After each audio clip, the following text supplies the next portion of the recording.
Hey everyone, this is Shani from Baker Creek, and today we are at the Spring Planting Festival here in the heart of the Missouri Ozarks in Mansfield, and I am joined by Pat Brodowski of Monticello. Pat, thank you so much for coming, and would you like to tell us a little bit about what you do at Monticello as the head vegetable gardener, and Sure. what is Monticello for those who might not know? Yeah, it's a delight to be here for one thing. It's quite a few thousand miles, I guess, from Virginia, Charlottesville, Virginia. Monticello is the home of Thomas Jefferson, and he built it during his youth, basically. And one of his goals was to have a really large garden for experimenting. And so he ended up with a terrace 1,000 feet long. It's 3 football fields and a list of about 330 vegetables and herbs. And in addition to that, we plant economic crops because everyone wants to see tobacco, cotton, flax, indigo. So we plant all kinds of things to show people, all kinds of grains, and then how to use them. Also, we have festivals and events and workshops all year long. So that's my goal, is to grow everything he had, but you can't always find everything. So Baker Creek Seeds has got a lot of great varieties, and I'm always looking for new great things that match the list from Jefferson. And I've seen it in person. The gardens at Monticello, I would say you have a dream job. Yes, I would think so. I don't think it's a stretch. They're expansive gardens. As you said, it's a beautiful terrace garden. The view is unparalleled. The view's about 40 miles. You can see for so long because he decided he wanted to build his home on the top of a mountain. Whether there's water or not, which is always an issue, but yes, it's a mountain peak, and the sun sets behind that mountain from his boyhood home down on the river. And he decided to move to Monticello. It's spectacular. You have to make an effort to get there. He designed roundabouts to go around the mountain to get up and down. And he designed this garden in 24 big squares so that you can access the various vegetables, and we plant in a lot of patterns. So you look down, it's a series of terraces. The house has got a terrace. There's a row called Mulberry Row where the Enslaved lived, and looking down from that, you look on the garden. So if you're looking down, you see all these patterns and colors and textures of the vegetables. It's a panorama. And you all do such a fantastic job of accurately relaying this history. You're growing in exactly the style that he did. As much as we can figure out. Yeah. He doesn't say why or how, but you can read journals and documents from that time and say, yes, he must have used the quincunx planting, which is like everything lines up in a diagonal as well as straight. And different kinds of trellising we do with sticks. I hope someday to have paper frames. I've just been reading about how he's growing things in boxes. To me, that might mean cold frames, so I'm going to research boxes now and see if we can do that. He had hogsheads of cucumbers. Can you tell us a little bit about how you do your research? Because I don't know if folks know how prolific Jefferson was in his writing. Well, that's the best thing about Jefferson, is the journal keeping. He had at least 5 daily journals, and one of them was about the garden. And it's been annotated and expanded with all the letters that he was writing at the same time. He wrote over 20,000 letters. And so he was writing to everyone he knew in the garden world, and they would send him plants to with grow. His copy machine.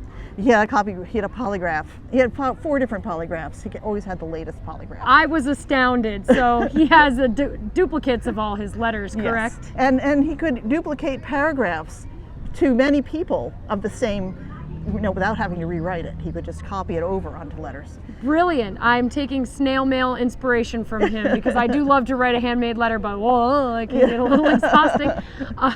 But so you use that extensive information to model your garden design. Yeah, and so there's a lot of people writing about those same plants in the same time, in the same framework, and so I can find things like I was really looking for the plants he had in Paris. In 1786, he had quite an extensive garden in France, and he sends home a whole list of plants to his relative Francis Epps.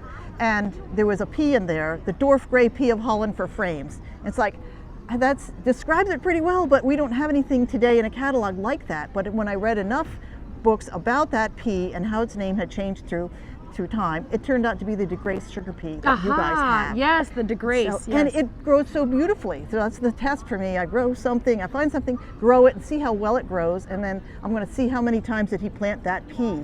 And you know, it's a winner for us. It's really a great pea.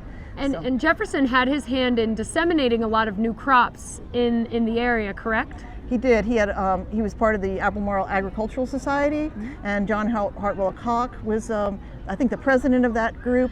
And recently, David Shields down in South Carolina, another favorite seed saver, he actually found Koch's prolific corn growing in a field, and so now we're growing that corn. So it's the most awesome, you know, almost like growing, kind of a growing archaeology, right? Archaeology of growth. So let's debunk some Jefferson myths about gardening right now, if we can, or confirm them. Did Jefferson, to my knowledge, Jefferson used to have a little friendly competition with his neighbors to see who could grow the first pea of the season, who could harvest the first pea of the season. He did. Is it true? It's true. It's It's true. Yes. Oh, George Divers at Farmington was down below the mountain, and it was his plan B. Jefferson would send seeds to George of anything new that he had, and then George was always growing peas, and so the first plate of peas on the table meant you'd have this celebratory dinner. And then one year, Jefferson's peas did come in early, but he says to Martha, George has such a great time putting on this dinner, we're going to just not tell George. Good call. That's good That's call. Sweet. So, I like that. The honor. A little humanity. Yeah. I like it. A little humanity. I like that a lot. And okay, another myth, or perhaps a truth. I've read that Jefferson was a big fan of figs. True? Figs, yes. We have at least 5 kinds of figs growing. We have the Marseille fig, the white Marseille, which is green and has pink interior, and it's like so saturated with sugar. It's like cotton candy. Ooh. And then we have the brown turkey fig, and that's great because you can just stir it up in 5 minutes and have jam from it. It's really awesome. And we have the Brunswick fig, we have the Celeste fig, we have the Dr. Osborne fig, and what other fig is there? From what I know he wrote passionately about the Italian honey figs, or the honey figs. And I think that means the Marseille fig. Yes. I think so, yeah. So. One last potential, is it a myth, is it true? I read, is Castelluto Genovese known to be one of his favorites? So he never says what a favorite tomato is. He does grow the tomato, he grows it throughout his life. He mentions it in his notes on the state of Virginia in 1781 that tomatoes are commonly grown. And what he writes down is he had tomata, he spells it tomata like you spell patata. And so tomata, Spanish tomata, bigger than the other ones, and a dwarf tomato that runs around on the ground like a weed. So that's the only descriptions we have. And so that kind of gives us some freeway we grow about 18 or 19 kinds of tomatoes each year just because it's fun, everybody loves them. Right now we have a whole stand of a trellis of tomatoes, different kinds of cherry tomatoes, different colors. We alternated the colors so that the kids can come up and pick them off. And was Jefferson a bit of was he sort of blazing the path with tomatoes? Were they popular at the time? I think they were popular, and the whole idea of that they're poison and toxin, that didn't really, those stories didn't occur in the South because we had the enslaved community and there was a lot of fusion of food choices, and the tomato was a common ingredient in these gumbos, and same with okra. And Jefferson is acquiring all of these plants from the hot summer climates. Yeah. And he was so scientific. He didn't believe any mumbo jumbo about anything. So, the tomato was used, and in 1781, you could see pictures at Williamsburg where they have the little paintings of tomatoes underneath the chairs of children and so forth, ripening on the windowsills. Right. It was a common fruit. Okay, yeah. So that is a myth that I hear often, is that certain communities had this sort of look at me, I'm going to eat a tomato. Yeah. That didn't fly at Monticello. And one thing that I was impressed, I did a tour of Monticello, I did a tour of the gardens, I did a tour of the home, and I was really, really impressed and pleased with the most accurate relaying of information and history regarding everything from how he actually lived his life to the enslaved that lived on his property. And I thought that was really well addressed. And they are really, really happy to share all the stories of the descendants of the enslaved. There's a whole new exhibit rooms. I don't know if they were there when you were there. They have a room detailing the life of Sally Hemings and her children. Yep. And the oral history room with all the descendants and their pictures. And then there's the dairy, and then there's the early kitchen, the very first kitchen. It's all brand new. It opened on June 14th to June 19th last summer. And the enslaved descendants of the enslaved workers actually come back to Monticello and have overnight sleepouts, adventures, and reunions. They cook, they sing, they kind of rejoin and kind of share in a communal way all of their shared history. And some various members of families discover that they are actually related.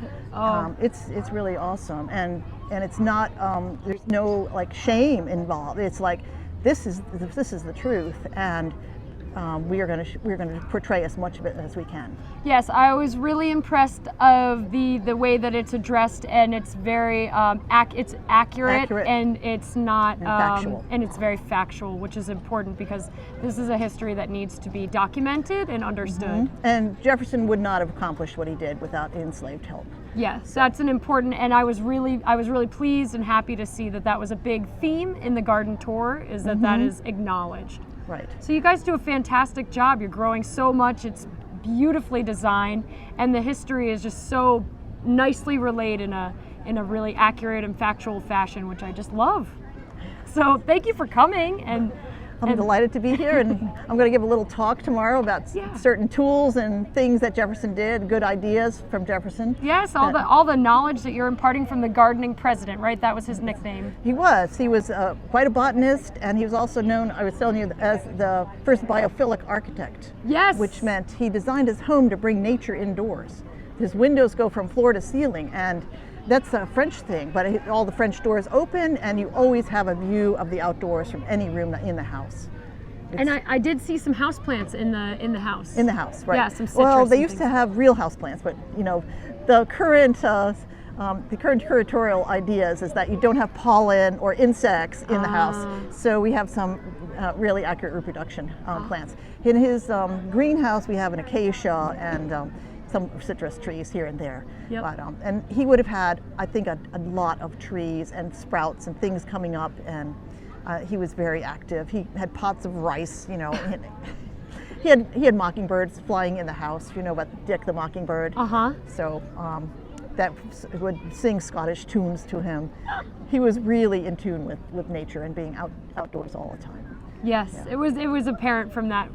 So thank you so much for coming and for doing this talk and for speaking at our festival. Well, I'm glad to be here. Thank you so much. Thanks, guys. Take care. Thank you.